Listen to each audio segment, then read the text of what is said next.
Yang pertama dimulai dengan huruf K. Ya, yang dimaksud dengan komunikasi destruktif dimulai dengan huruf K adalah kritik. Kritiknya secara terus-menerus.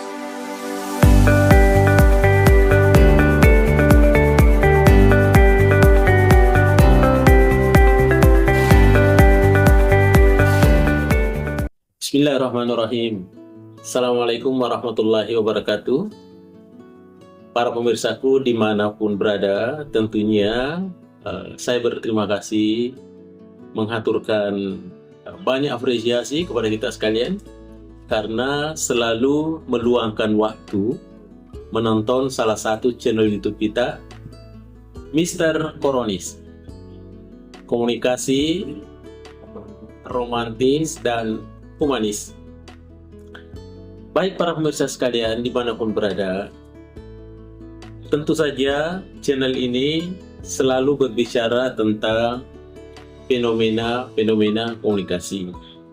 Artinya bahwa hampir seluruh aktivitas kita di muka bumi ini bisa saja dibahasakan secara bahasa komunikasi.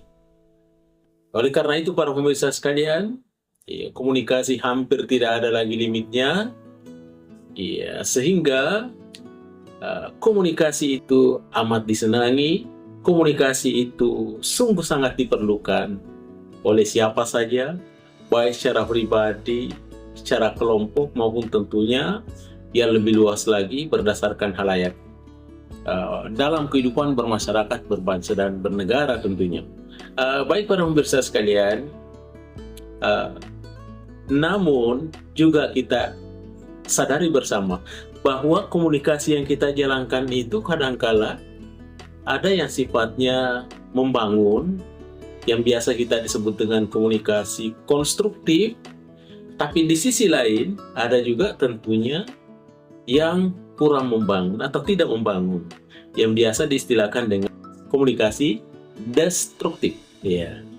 Pada kesempatan ini para pemirsa sekalian, saya akan coba mengurai bagaimana komunikasi destruktif itu, komunikasi yang tidak membangun itu ya. Tentu saja yang pertama kita harus cari tahu dulu bagaimana sesungguhnya komunikasi destruktif itu. Ya.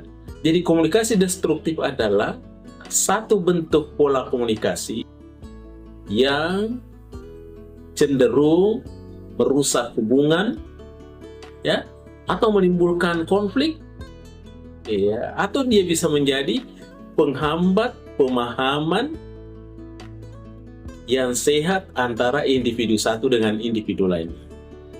Sehingga komunikasi destruktif itu hampir saja dikatakan bahwa adalah komunikasi yang tidak membangun. Sekarang pemirsa sekalian, bagaimana caranya menandai komunikasi yang sifatnya destruktif itu? Maka pada kesempatan ini saya akan menyampaikan bahwa ada 6 elemen yang tergabung sehingga dicurigai bahwa komunikasi itu adalah komunikasi destruktif. Diawali dengan huruf K, kemudian E, R, D, I, L. Sehingga kalau dibaca kerdil, berarti komunikasi destruktif kerdil. Bagaimana itu kerdil? Kerdil itu 5 hurufnya. Yang pertama dimulai dengan huruf K. Yang dimaksud dengan komunikasi destruktif dimulai dengan huruf K adalah kritik. Kritiknya secara terus-menerus. Dan kritik yang disampaikan itu adalah bukan kritik membangun, tetapi kritik yang merusak.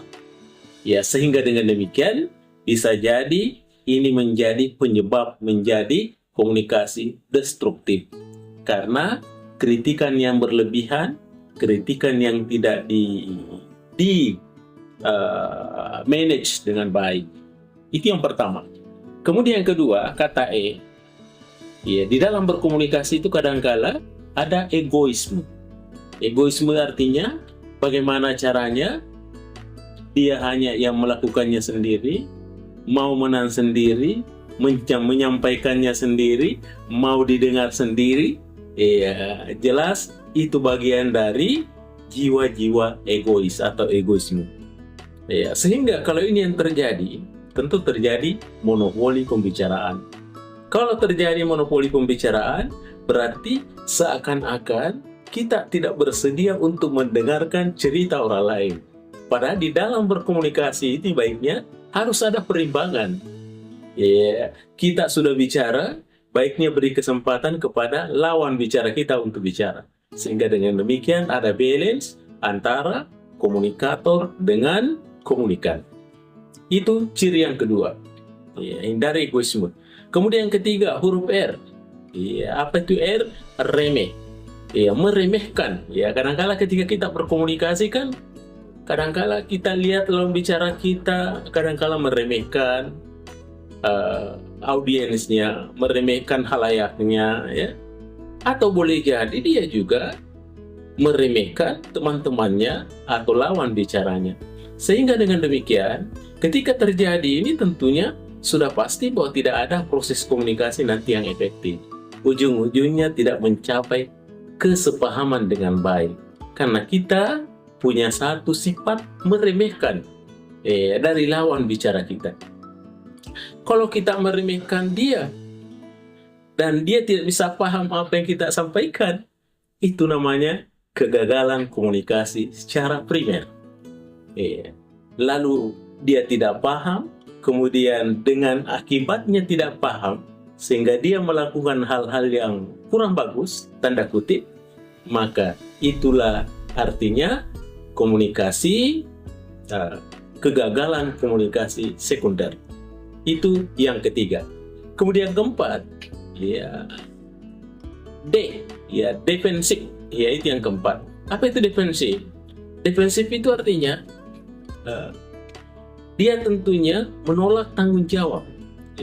Artinya dia ketika dia melakukan proses komunikasi, dia sifatnya menyerang terus, ya walaupun bukan bagian-bagiannya, tapi berusaha membuat alasan-alasan yang kadangkala menyangkal dari fakta yang ada.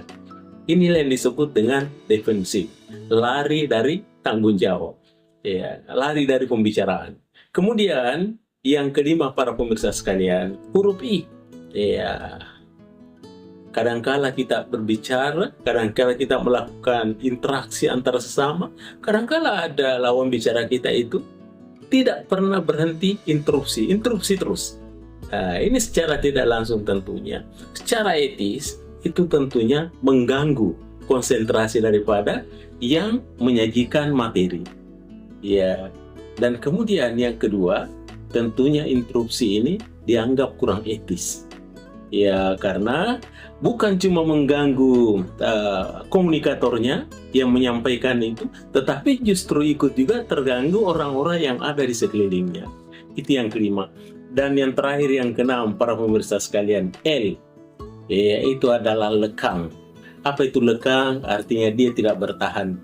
Ketika dia melakukan sebuah proses komunikasi, apa yang dibicarakannya itu, menit-menit ini berbeda dengan menit-menit yang akan datang. Jam ini berbeda dengan jam yang akan datang. Tidak satunya kata dengan perbuatan. Sehingga ini bisa menyebabkan proses komunikasi tadinya yang terjadi secara efektif bisa menjadi sesuatu yang destruktif. Kira-kira pemirsa sekalian, inilah yang sempat saya sampaikan. Ya, ada 6 ciri khas kenapa komunikasi kita itu dikatakan destruktif. Saya singkat tadi menjadi kerdil. K-nya itu adalah kritik, yang kedua egoisme, kemudian yang ketiga adalah remeh, meremehkan, keempat adalah defensif, kelima adalah interupsi, dan yang terakhir keenam adalah lekang. Baik para pemirsa sekalian dimanapun berada, terima kasih atas segala perhatiannya, segala atensi yang kita sudah curahkan bersama. Mudah-mudahan ini ada manfaatnya kepada kita sekalian semua, terutama tentunya bagi diri pribadi. Insya Allah kita ketemu lagi pada channel-channel berikutnya. Mr. Koronis mengundurkan diri. Assalamualaikum warahmatullahi wabarakatuh. Mr. Koronis. Ya.